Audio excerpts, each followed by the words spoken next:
Greetings, RAISE community. Brent coming in live with my guest, Andy Jhanji, who is the Interim Vice President for University Advancement and Executive Vice President of the Florida State University Foundation, which is one of the advancement leadership titles with the most syllables in all of the land. Welcome, Andy.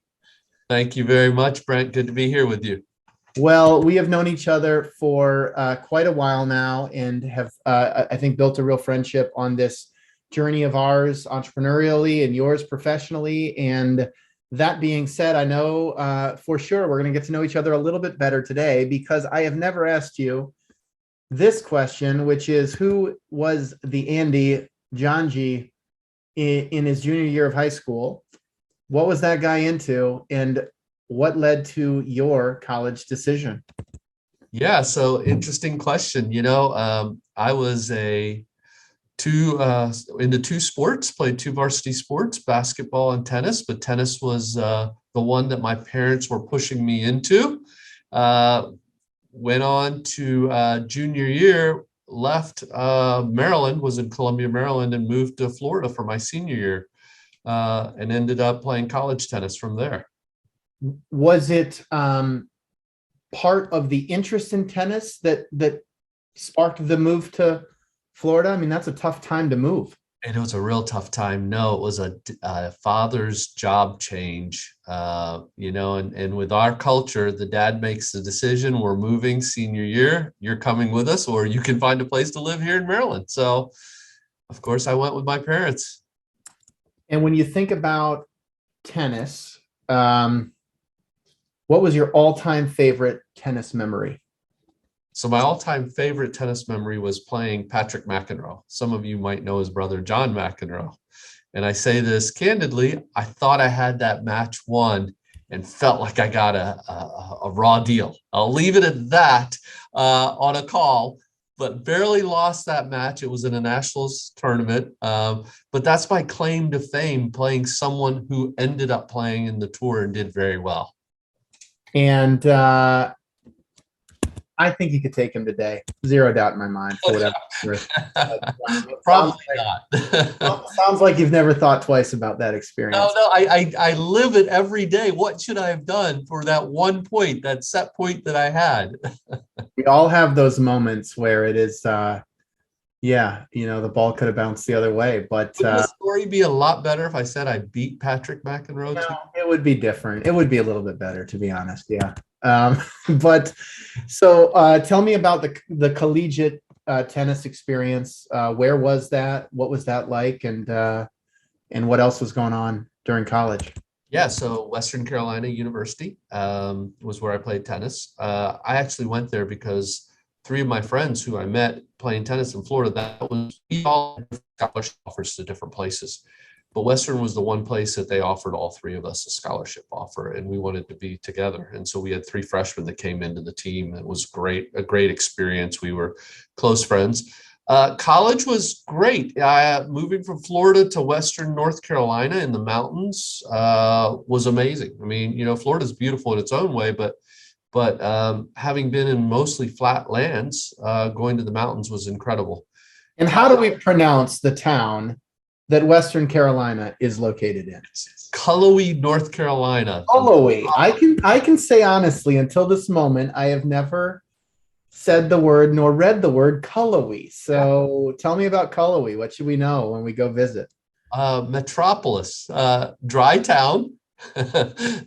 Maybe two restaurants. The institution at that time had about 7,000 students, so there was not much. A couple of pizza places and a Hardee's that was the late night dining pleasure of students.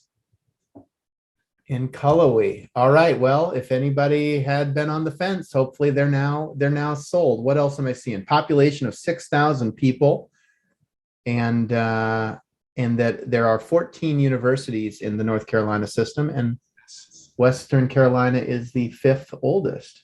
Right. Known as the Valley of the Lilies. Looks beautiful. Yeah, it's a beautiful place. I will say now, if you go into the Western North Carolina mountains, it's almost all retirement communities, summer vacation homes. And if I would have known now, or if I would have known then what I know now, I would have invested in a lot of property then. Well, sounds like it was a good experience. Unbelievable to have three teammates on a team from the same high school, and I'm sure that helped with the Well, in the transition. same high school, they were different. One was from St. Pete, one was from Tampa. We just had played junior tennis together. Each other. Got it. So Yeah. so kind of the Bay Area move up to Cullowhee, and at what point, if any, during the college experience, did you get exposure to alumni engagement, fundraising? I mean, was that on your radar at all? And if so, when? The only thing that was on our radar at that point, we had to write thank you letters to our scholarship, people who gave money to athletics, and it was done by most of the athletes. Some of us took it more seriously than others, but really it wasn't a thing for the longest time. Exposure really for alumni relations, advancement, fundraising really came later on in my life. So tell me about kind of concluding your 4 years there, and what kind of career path aspirations did you have upon entering college, if any, recognizing that when you're trying to play college tennis, that can be pretty all consuming, physically and mentally, but where did things start to trend as it related to the after college journey? So going into college, we have a family of doctors and engineers, and my parents really would have wished I was going to be a doctor. So I started out as a biology major, ended up getting my degree in biology, and did apply to some med schools and was accepted to one or two. But I realized pretty early on in the biology experience that I was studying 3 or 4 times as hard as other students who wanted to go to med school, and the competitiveness factor really played a role. I said, I can't compete with these kids. I mean, you know that when you're an athlete who you can compete with. And I really didn't have a passion for that, Brent. So I took some business courses, came very easy for me, and decided to do my master's in business. Well, I can say that we have 2 former pre-med students on today's podcast, and so I can empathize with everything you just said, Andy. Did you immediately go and pursue the business master's after college, or did you have any time in between? I did. I went immediately. I did some internships and so on, but it was pretty much immediately, because one of the things that I wanted to do was, as I knew, going back to school is difficult. You get busy with the world. I had these conversations with some parents. The markets weren't great either. At that point, you get out with a biology degree, you're not sure what you're going to do with it, right? This is a challenge for folks who do biology or chemistry. What are you going to do with it if you don't go on to grad school? So the goal was always to go to grad school. I just had to figure out which graduate programs I wanted to go to. So I had to take a couple of core courses for the business school, and then went on to do my master's right away. Got it. And that was right at Western as well? Right at Western, yep. And so that was presumably a 2-year program along those lines? Yep. And one of the great things about business programs is not just the curriculum, but you get exposure to different career paths than you certainly would have thought about, in a biology context. And so it sounds like the business piece, interests you undergrad wise, but business can mean a lot of things. Where did that lead you after your master's program? So it led me, initially led me to look at some investment banking, research positions in investment banking. Had an opportunity to move to New York City, decided not to do that. Some of my internships I did was an economic impact study for the North Carolina Arboretum, which actually ended up getting built. So it was always on the financial side, economic impact research and those type of things. Went home to Florida, and Florida Atlantic was looking for someone who was really going to write a compliance program for their institutional review board and their IACOC, which is their human subjects review and their animal care and use committee. And along that line, it was also to do their conflict of commitment and conflict of interest policies. And really, I took that opportunity because I had moved back to Florida.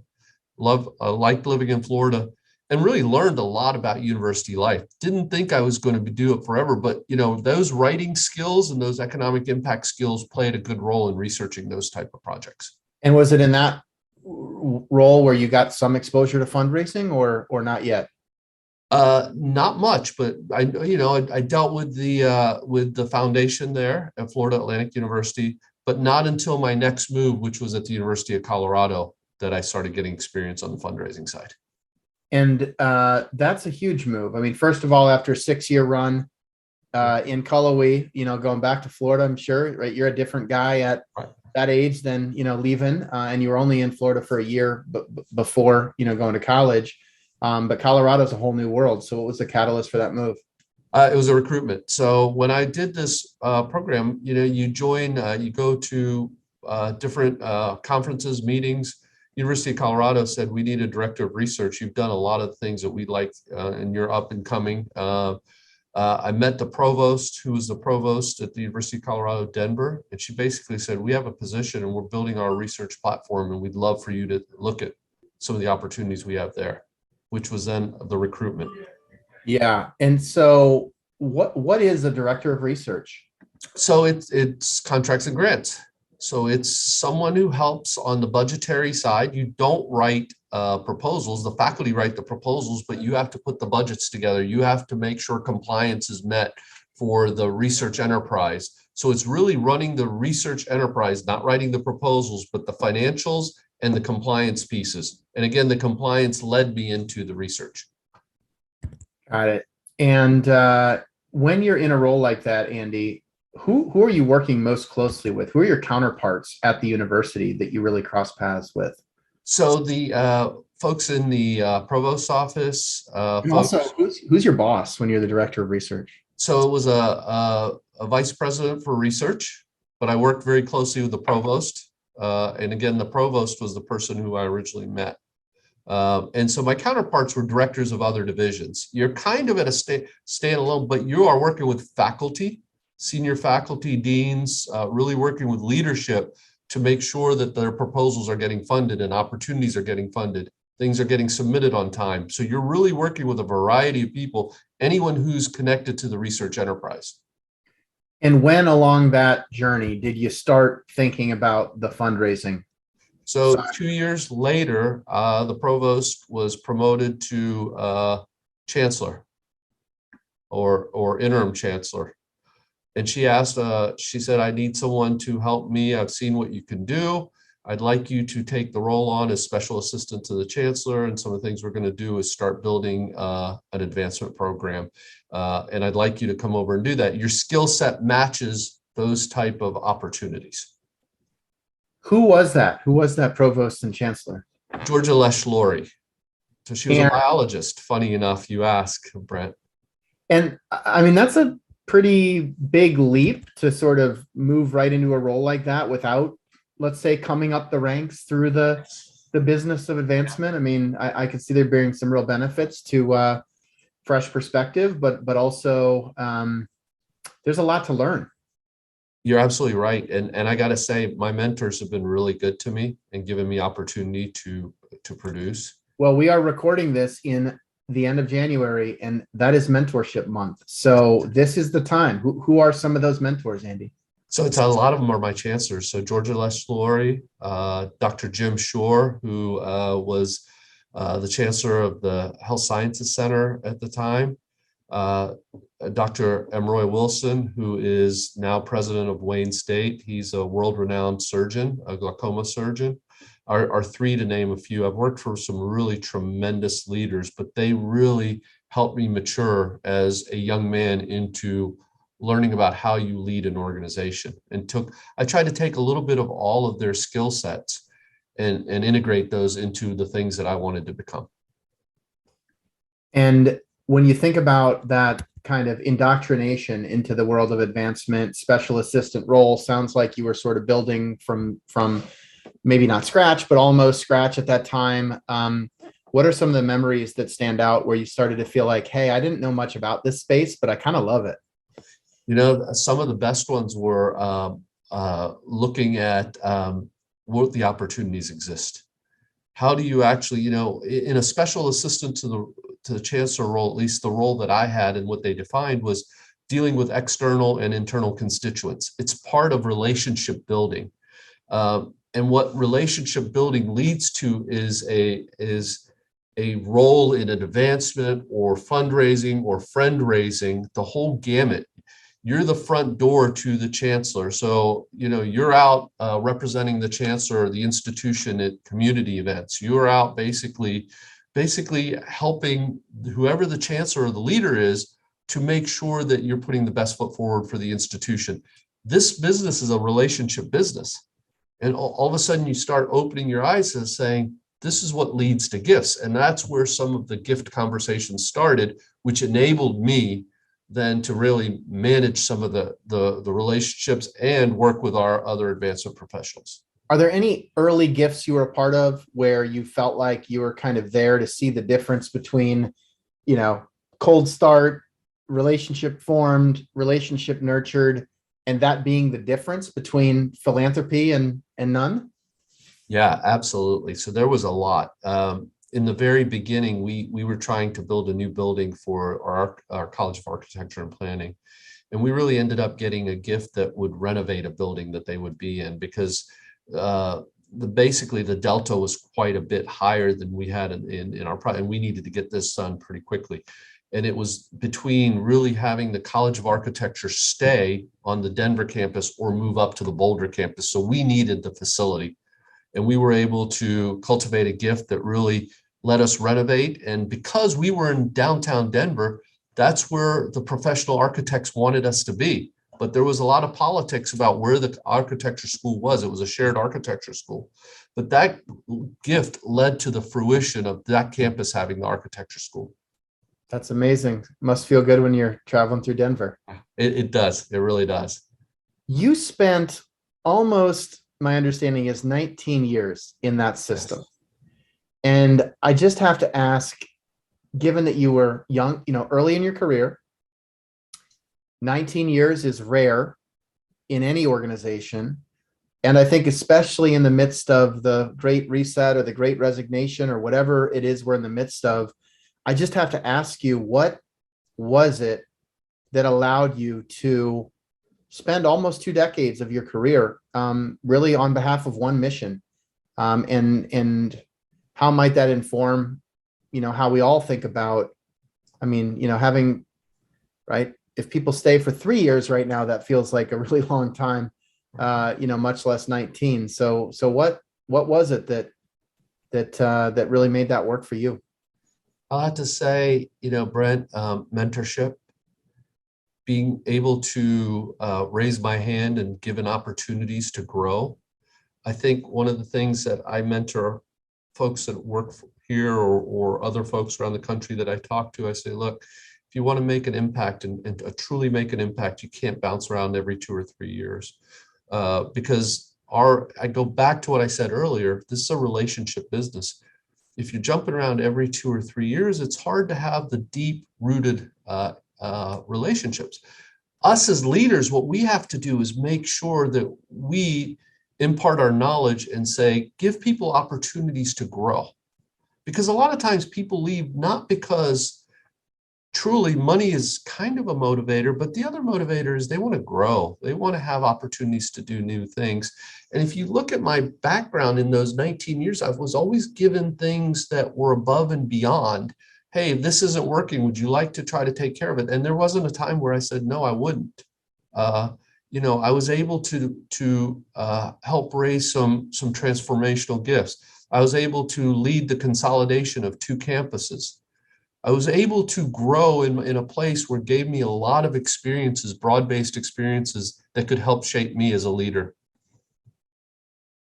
Yet, after 2 decades, ultimately there was an opportunity to go back to Florida, and you're now, I think, in your 11th or 12th year at Florida State. In there's been structural changes and whatnot, but I believe 11 or 12 years. And so, tell me about that decision, how that came about.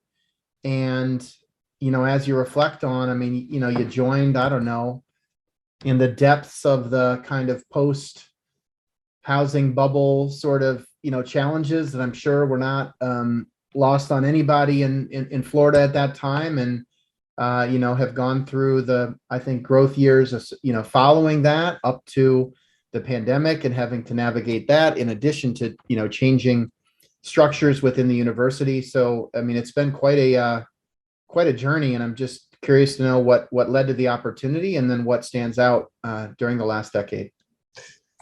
Yeah, so I originally wasn't looking. I mean, once you're at that near 2 decade period, you can pretty much stay at the institution and continue to do what you're doing. You've got a lot of relationships built.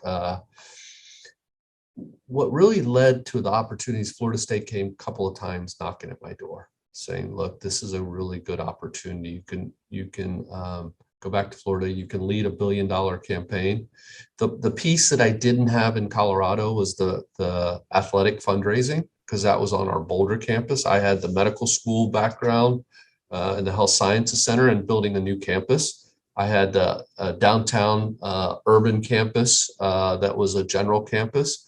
And athletics adds a different dynamics, but more so, we at some point wanted to get back to Florida. We had a 10-year-old. There are certain times I did not want my son to go through what I had to go through moving my senior year, if we were ever going to look at the move. That was one. Two, I'm an only child. Family is very important to me. My dad was diagnosed with terminal cancer. And while it's easy, and I don't mean to discount that Florida State was not a great opportunity, but there is timings in your life that you reset. And that was a reset in my life, knowing that my mom was going to need me, being an only child. They were in Atlanta. It's about a 4-hour drive from Tallahassee to Atlanta. The opportunity seemed right. I thought I could do some good things here. I'm not about legacy building. I'm about leaving places better than when I got there. And I think there was an opportunity, which led me to really have a conversation. And we did it as a family. So, and everyone agreed that my family at that point needed me more than the University of Colorado needed me. And Florida State was a vehicle that was a great vehicle to get us there.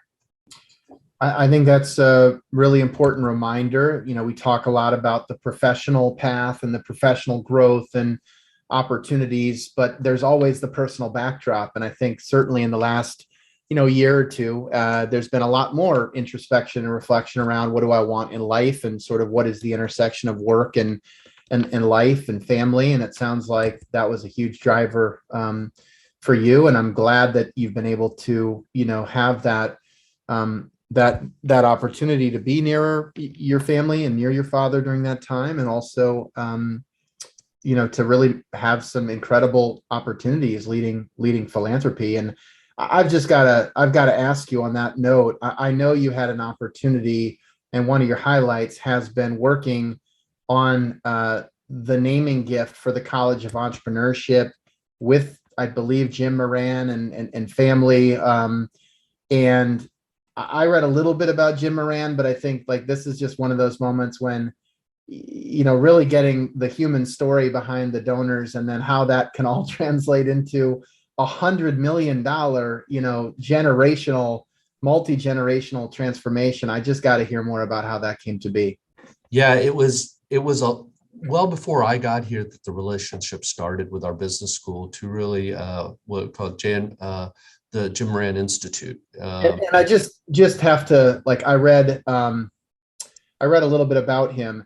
I'll just read the sentence for the audience. From humble beginnings in Chicago, Jim Moran's entrepreneurial spirit came alive when he began selling soda pop at Sandlot baseball games at the age of 7. As he neared adulthood in 1939, he saved $360 to buy a Sinclair gas station, turning it into the highest volume and most profitable Sinclair station in Chicago, and so on and so forth. But just sounds like an amazing story. Yeah, his entrepreneurial spirit is an amazing. He has a book that was authored about his life. And I will say, when you deal with families like that, the value structure is very important. And his value was about giving back to the community. His value was coming from limited means. And the gift really materialized because he had passed away when that gift was made. His wife And their foundation said this is the best way to honor his legacy, is to build the first public entrepreneurial school in the country, and really value what he found so meaningful in his life. I'll say, Brent, this was the second largest gift that I've ever been part of. My largest gift was the $125 million gift at the University of Colorado Health Sciences Center, which we did with Phil Anschutz for naming our Health Sciences Center and starting and catalyzing the program to build a whole new campus. And now if anyone looks up University of Colorado Anschutz Medical Campus, it is a named campus from him. And his vision and legacy and his passion was making that Colorado the healthiest state in the country. So that's what these major transformational leadership gifts are all about. And can I ask, as it relates to giving at that level, and maybe it's the same at every level, but why not 100 million instead of 125? Why not 150 instead of 125? Like, how do you go from vision to initial ask to really inking what is ultimately just a big transaction? I mean, it's a deal at the end of the day at that level. And you might not like to think about it or talk about it that way, but you're talking about any other $100 million business deal out there has a lot of legal and negotiation and tax and all. I mean, what's just the process to go from vision down to actually inking documentation at that level? And how different is it from a $100,000 major gift, for example? Well, so I'll say a couple things about it. And it's a really important question that you ask. It is a deal. It's a major transaction because the person is committing their resources and their legacy to whatever institution they're giving at. You would have some people who at that time, and I'll be very forthright, question, is 125 million enough? Because there was data that showed there were medical schools that were in the same ranking category as University of Colorado's medical school that were getting named for 250 million. So when we did the detail, but that's what his comfort level was. And the reality of that agreement and process of closing that deal was we couldn't build the new campus on the Fitzsimmons Army base, which was a new campus that we had committed to the state, the Department of Defense, the Army, and University of Colorado that we were going to build this campus. We needed to catalyze that campus and building of that campus. And so this was a negotiation.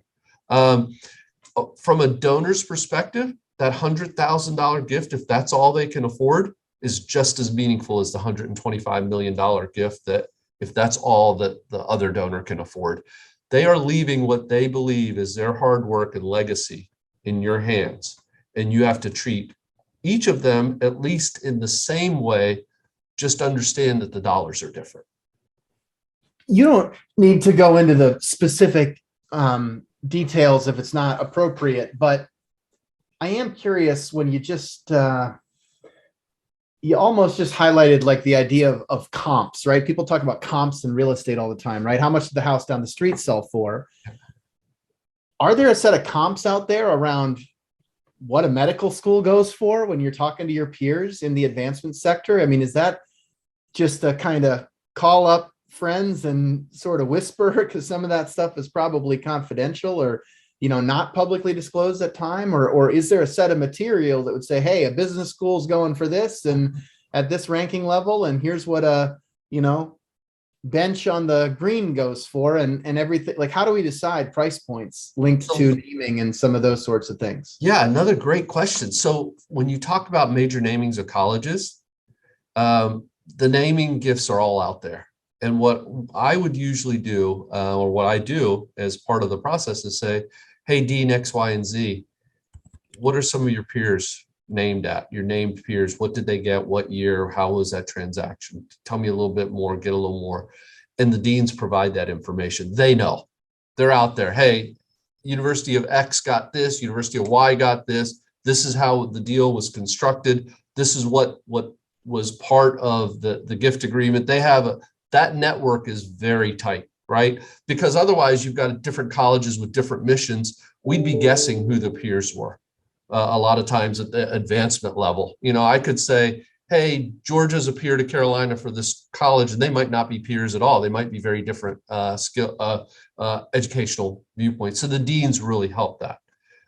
When you go to smaller gifts on naming, pretty much it's based on campus. And what we do here is we have the colleges on an annual basis say, what are the name gifts or name spaces that you have opportunities to name? Let's get those approved now. And they go through a basis of what's the square footage, what's the visibility, what's the impact that you need for the gift? Do you have to build things or build out space?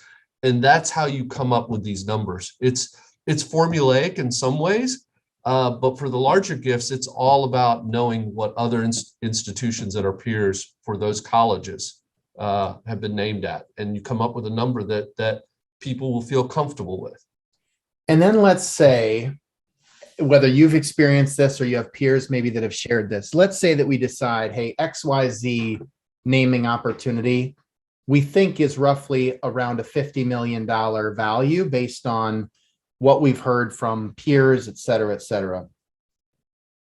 And then you meet with a donor and the donor says, hey, what are some of the big ideas that are out there right now? And you say, well, it's funny you should ask that, Brent. We've actually been starting to think about a naming opportunity for, XYZ school unit, et cetera. Do I then say, well, what are you thinking about for that, Andy? Or do you lead with, and this is what that would look like? I mean, because for example, let's say it's a $50 million naming opportunity. I say, geez, I couldn't do 50, but could you make it work for 30, Andy? I mean, is that like how these negotiations might go, or like what's the real dialogue there, and how much wiggle room might there be? So the first thing is, if someone's interested in business and I know that just for everybody listening, it would never be as transactional as I just said, but in the spirit of time, I'm trying to learn here. Okay. Yeah, no. And that's a good way, because if someone's interested in music and you have a business school naming opportunity, those ends are going to be hard to meet. Right. But if they're interested, because you have to get to know a donor to have that conversation. And if they're interested and you've got a naming opportunity that fits into their interest or passion, that's when you have the initial discussion and you say, hey, this is what we're looking at. And they may say, okay, well, look, can 50 be 35? And then you say, okay, well, let's talk about what the 35 is going to go to.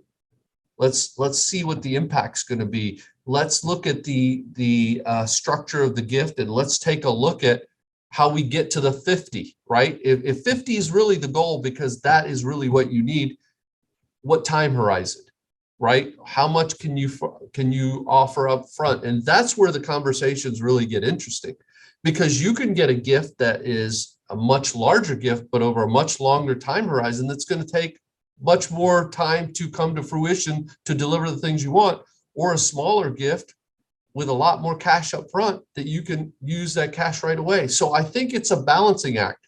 35 million cash is different than 50 million over 20 years. I don't, from my perspective, a lot of people say 35 million up front is the way to go. Yeah, got it. So you're really talking about the structuring aspects of philanthropy. What are some of the more, I don't know, have you seen examples where creative structuring helped get somebody to yes, or helped get the impact that was being sought in a way that might not have happened with just a, take it or leave it, this is the cash amount needed? Yeah, so a blended gift is a perfect example. Start with a certain amount that's going to be upfront cash over 5 years, let's just say. And you can get, say you need to build a building, right? And you need to get at least 3/4 of the money up front. And then the remaining quarter is going to be for program, which you can push off into an estate commitment that is a binding estate commitment. That's a good way to look at it. A lot of times you need cash if the implementation is going to be capital, right? You need the cash. The bigger number, if it's 20 years down the road, you can't build a building with that, right? So that's where you start looking at what are the nuances of what you want to do with the gift and with the naming dollars. Where do people go to learn gift structuring, Andy? I mean, like, is that just sort of through osmosis, or once, specific conversations are in flight that you or others might then help coach up a gift officer? I mean, if I'm a new gift officer, a lot of what you've shared is quite complex. Is there specialized training for that, or programming, or case, or other conferences that people go to for this sort of expertise? There is. Once they get the basics down and they're moving into the more complex deal, you want to send them to Planned Giving, which are specific Planned Giving vehicle. Which I think is our friend Jake Lemon's kind of. That is. And he was a banker. Right. So a lot of bankers have that. A lot of lawyers have that experience too. So they come out on the Planned Giving side. You have to be able to learn about the structure of a blended gift. How would you do a blended gift? What are you trying to accomplish? Some of it is peer-to-peer training, but a lot of it is offered at different national levels. CASE has some things. You just really need to give, again, it comes to mentorship and opportunity for people to get professional training. Okay, Andy, you just mentioned bankers and lawyers. One other question that I had for you is, when you think about philanthropic advisory, okay, like a lot of the high net worth families that you'd be working with, that you work with, that your peers work with, have advisors for everything. They have advisors on every legal deal, every LLC that they form. They've got private wealth advisors. They've got people focused on insurance. They've got trust advisors. There's advisors around the board. Who is their philanthropic advisor? Like when they're thinking about a $50 million deal of any other stripe, there's advisors everywhere. Does the same thing happen with philanthropy, or is that more of a personal sort of go it alone decision? Yeah, great. Again, it's an interesting question. A lot of times we see one of their main advisors in philanthropic giving is their tax accountant. And they have a very complex tax accounting. So if they have that type of wealth, they have a very complex accounting, tax person. And that's one of the people they really count on to say, what kind of tax breaks will I get if I do this type of structure? So that's the first part of the conversation.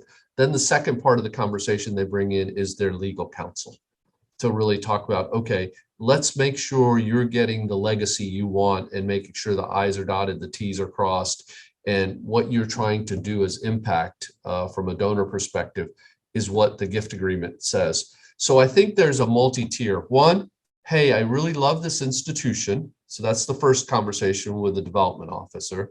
Let me start thinking about this transformational gift. Two, let me get with my tax folks. Let me get with my team and tax folks. And we have experts that work with the tax folks. They have to file their own personal taxes. That's up to them to do. And they have to understand what the nuances is. The university doesn't take liability for that. And then the third is once they get there and get the comfort level, let's really work on the gift agreement. And that's where they bring in their legal team and their families. I think the fourth is their families are part of this at some point to say, hey, if we're making this type of commitment, is this what the family wants? Love it. Have you ever seen things fall apart? Not to bring back bad memories, but are there gifts that you've either directly been a part of or that you've had a window into that were just, it's a deal, right? And deals die sometimes at the end, at the last hour. Have you seen that happen? Yeah, we did. Unfortunately, we had a college that was named. It was named after a business. The business started faltering and they couldn't meet their end. It was not needed. It wasn't all money up front. It was a long-term deal for a naming. And quite honestly, we had to go back to the donors and say, look, you're not fulfilling your end. We're going to have to write off this much, but we're going to also have to take down the name of your name. It's never an easy conversation, but they really get it. One of the things that all of us should pride ourselves in as advancement is we're not here to sue people to try to get philanthropic giving. That would be a really bad precedent to set. But we also want people to be good on their promises. It's a commitment, and it's really, our gift agreements at Florida State and at University of Colorado were not gift agreements that were contracts. They were gift agreements because they wanted to do this, and that's the way you get more people to feel better and steward people. But there are times where people's finances just cannot meet what they've committed to, or their family has different priorities. Thank you for sharing, Andy. In the time that we have left, tell me about Florida State today. What are you excited about today? What are the opportunities? Are you growing? Just tell me about, kind of the current state of affairs. So Florida State's going through a lot of change. We have a new president, Richard McCullough, came from Harvard. He was the vice provost for research, so head of research at Harvard. We have just named a new provost, which was our former dean of social work. We are in the midst of a recruitment for a vice president for research. Multiple deans have turned over, so it's transforming and changing. The excitement is there's a next step. There's a next step for growth. There's an opportunity for some new things. We are going through a process of looking at the advancement structure. The president has charged me to look at different groups to come in and look at the advancement structure. How do we structure? What are our peers doing? What are some of our aspirational peers doing? How should we structure it? And how much resources should we put behind this for campaign readiness? It's really a campaign readiness exercise. And then what's the next campaign going to look like? So I think there's a lot of excitement in Florida State, a lot of changes happening, but change is opportunity. And when you think about, the last couple of years, obviously lots of disruption, around the pandemic and whatnot. Lessons learned, observations. What do you think kind of goes back to normal? What maybe never does? So I'll tell you what, some of the things that we're doing and some of the things that we've done that have been successful are working with your team and some of the things that we've done with stewardship that is part of your team, the thank you videos, looking at digital gift conversations. How are you trying to cultivate students and cultivate folks who are not on campus right now? Quite honestly, that's been one of the big things that we're looking at. How do you do it through use of technology? So what's going to stay? I think we're going to be able to, on a donor gift cycle, do a lot more assessments through technology, through Zoom and things. So our first meeting is much further along than the initial conversation. How do we get to more prospects? It's some of the things that you've talked about, digital gift officers, right? How do we get to more people? That's one of the challenges we all face because we're all resource constrained in some way. Every institution would like to have more resources. So I think the use of technology to shorten gift cycles is going to be one big thing, and to try to get to more prospects. Those are some things that are here to stay, and we as institutions need to continue to invest in those things. I think that's super well said, and I feel strongly that the future of qualification is going to be radically different. It's going to be digital first, both in being able to better integrate digital signals to know where there's just a common affinity, right? That we're going to get way beyond RFM scores and live bunts and start moving toward really understanding holistic engagement across multiple channels, so that before I even send the email to ask you for that discovery visit, I know you're at least positively inclined. Doesn't mean you're going to take a visit, doesn't mean you're going to give the major gift, but it means that you care. And I do think that we have spent way too much time over the last couple of decades in the fundraising world reaching out to people that we think have capacity, but have no affinity or no historical engagement. And that is not a good experience as a development officer. It's not relevant for most of those prospects. And that time and attention has come at the expense of people hidden in plain sight that are passionate, even if they're not yet philanthropic. And that's really a shift that I see. And now that we're all a Zoom link away, hopefully by then starting with the right prospects up front and having a much more frictionless opportunity to say hello, complementing that with student engagement and videos and personalization in other ways, we can be way more efficient so that by the time we do get on a plane to really go structure a deal, we are much further along in the process. That's what I hope. That's exactly right. You've captured exactly what we need to do is an advancement world. Have you seen, what I would posit is like every donor, right? Every person has learned to do business remotely. So we talk a lot about, oh, well, is fundraising different? I mean, everybody has done real estate deals remotely.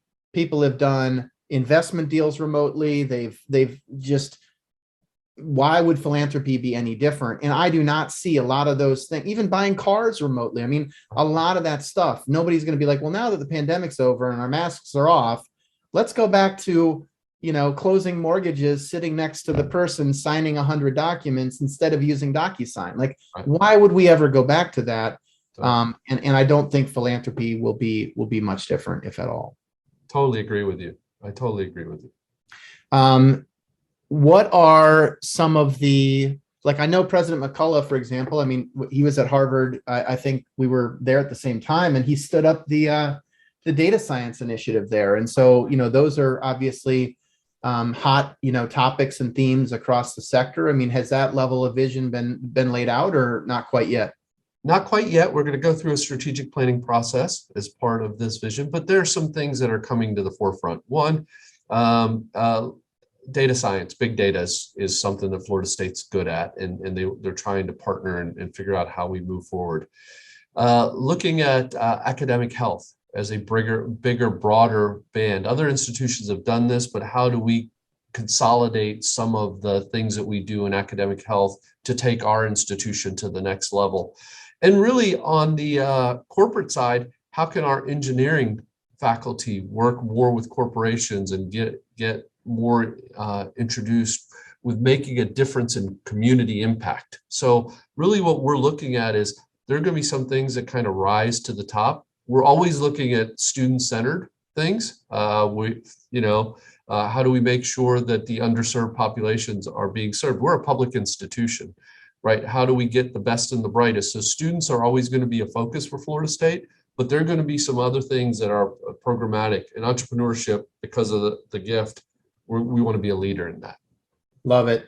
Well, Andy, I'll let you do a plug here. I'm on your jobs page right now. I got Assistant Director for Digital and Social Giving, Development Officer Business, Music, Director of Development Engineering. I mean, there's a lot of opportunities, it looks like, right now. And so for any of us in the Northeast, I mean, it's like 9 degrees today. So this is your time, Andy. So if you look behind me, you can barely see out. The sun is shining. It's 65 degrees. The only vitamin D I've gotten this week is through your windows, through my monitor. So. With the 65 degrees outside, we think this is cold. So we think winter is hitting us very hard with that. Well, I gotta say, Andy, we are, as you know, this is in 2 days, I'm coming to Florida for the AGB conference, which is going to be our first in-person conference since the pandemic. I'm so excited for it. And it's going to be 49 degrees on Saturday in Orlando. So this is not what I bargained for. But 49 is still about 50 degrees higher than what you've had the last couple of days in your neck of the woods. So. I just don't like bringing winter coats to Florida. Yeah. As you were, tell us about the job opportunities.